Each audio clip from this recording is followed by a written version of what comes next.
So this is kind of interesting. We are wheeling with the first Jeep that MoTech ever did, or at least the first JK. We've done Jeeps before that. It's a 2008 Sport X, has an LH6 in it. You've seen it in my videos. The Jeep turned over 200,000 miles. He's still running the original MoTech, not even Gen 1. I want to call it a prototype.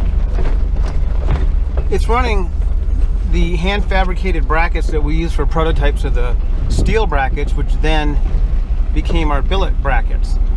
And it's exactly the same design, so it puts the accessories right back where Jeep had them, where they belong.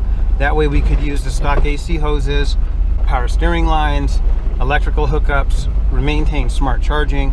That's the way we did it 10 years ago, and that's the way we're still doing it. The LH6 was a 5.3 engine. It was an earlier Gen 4 engine.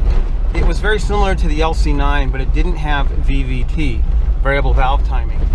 Because it didn't have variable valve timing, it had higher compression than the LC9. So I kind of find that the performance is a wash. The higher compression of the LH6, but the lower compression of the LC9 with a VVT performed pretty similar. That Jeep on the 32-inch Rubicon rims, it gets about 60 miles to the gallon around town, and if you baby it, it can get over 20 miles to the gallon on the highway. That engine has, like I said, about 200,000 miles now, and it's not burning any oil.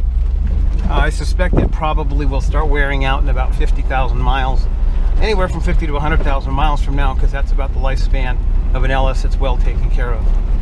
So I think it's pretty cool that the first JK swap that MoTech did over 10 years ago is out here with the latest JK swap that MoTech has done. This Jeep has direct injection, continuous variable valve timing, 4-cylinder mode, which the Jeep behind me has 4-cylinder mode too. This Jeep is running 11.5 to 1 compression, 10-speed transmission. We've really come a long way, but it just shows the reliability and the viability of the older builds. That little Jeep has been everywhere. It was driven by the magazines 10 years ago. It has been to Rubicon and Moab. Of course, it hasn't crossed the really tough trails. It's only got 32-inch tires on it, but it's done a lot of wheeling around Nevada. And the Jeep I'm driving will be doing a lot of wheeling around Nevada. So if you look at the weight of this Jeep and the 40s and everything else, the LT1 suits it perfect. It pulls it along just fine, and the 10-speed always keeps it in the power band. That Jeep is well served with a 5.3. It's a light Jeep with small tires, and the 5.3 just fine. So here it is. This is the first Jeep MoTech ever did, or at least the first JK with an LS. The license plate used to be LS JK. 200,000 miles later, it's still out here on the trail. This is Jeff.